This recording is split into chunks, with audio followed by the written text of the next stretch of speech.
Hi fellow Identity Survive players, do you believe that the personal web is fine as it currently is? In my case, I do believe it has gotten worse over the years. Why so? There are 3 reasons that I will state throughout the video. Let's start with the first one. For me, there is a lack of diversity in available skill traits. The personal web is a skill tree, and by extension, it will contain skills that will help accordingly to the playstyle you're aiming for. However, with how it currently is, you are clearly limited to what build you will be using. The personal web currently does lean toward a more straightforward approach, where it will prioritize a specific playstyle. You might question, why it is a bad thing then? Well, I will argue that since not every characters are the same, they will not benefit from it as much as many other characters, survivors or hunters. And because of that, they are weaker by extension, because no skill traits are available to help them out. The consequence of this lack of diversity forces the devs, in this case niches, to buff the hunters themselves in order to compensate for their lack of strength, instead of having the personal web compensate for their weakness. So the result of all of this is the power creep that we can see in the game, with so many characters being strong, getting stronger, not in the good way, and in addition of the personal web, which will make them even stronger. And that creates a mess of strong characters in the game. We can take another example with Gamekeeper. Right now he's one of the best hunters because the devs buffed him so much that in addition of the personal web, he has become quite strong. Not just quite strong, he has become just OP. Even in the China server, which is one of the most competitive server the game has. Meanwhile, hunters like Violinists will suffer because they have weaknesses that cannot be covered or at least compensated by the personal web.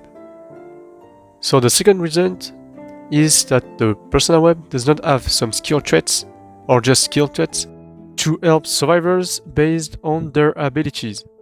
So like we have, for example, Explorer, who could use the skill trait Airwalk so that his footprints doesn't last too long and it lasts for like 1 second, because he has a passive where his footprints last only 3 seconds compared to the typical 4 seconds.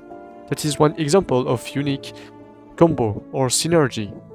Meanwhile, back when Gardener and Chief didn't have their buff, there was nothing to help them to get better. Like in the personal web, nothing for shares, nothing for flashlights, or it could be something like when you use an item and something like that, but there are nothing at all, so the devs just buffed their main kit, base kit, basically. So they have gotten stronger, so now not only don't rely on the personal web, they are now stronger with that. So what I'm saying is that niches has to add more personal traits that are useful. And useful because a survivor has abilities that will work very well with those same useful personal traits. Not just speed boost or faster pallet drop speeds, because they are just more useful to characters who can already kite. Also, as the personal web got more updates, we did get some good skill traits, but we also got badly designed one, as their only purpose is specific to some situations, which does not help hunters overall. And for my third reason, I believe that the personal web is way too small. For the amount of things hunters and survivors abilities can do, there is not enough skill traits to allow for the survivors and hunters to become strong in their way. Like Feaster has a passive where if he makes a survivor miss a calibration or the survivor just miss a calibration, then a Feaster tentacle will appear, which is very useful because these tentacles can give debuff, which is why you see survivors try to dismantle the tentacle when they spawn near their cipher. And of course, there is no skill traits that will help Feaster map pressure more efficiently with that passive. I have another example, which is, let's say, Violinist. Before, we had a skill trait which is Restraint, and that skill trait allowed to reduce the fear radius of the hunter. At first glance, you might just think that it is a trait where it's useless because it doesn't make you stealthy, but that is ignoring the main purpose of reducing the fear radius, because if the survivor doesn't detect you early enough, then you gain distance and you have the advantage in chase. So the logic is that with that, you can combo with long range abilities so that you can snipe survivors without them knowing, or at least they get surprised very fast. Back when Restraint was still there, I had found a great combo.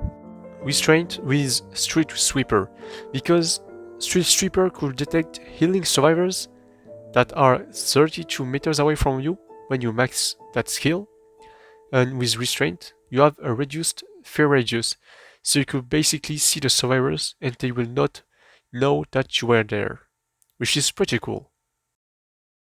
Anyways, that was all I had to say with my take. Feel free to disagree or agree, and see you in the next video. So, goodbye!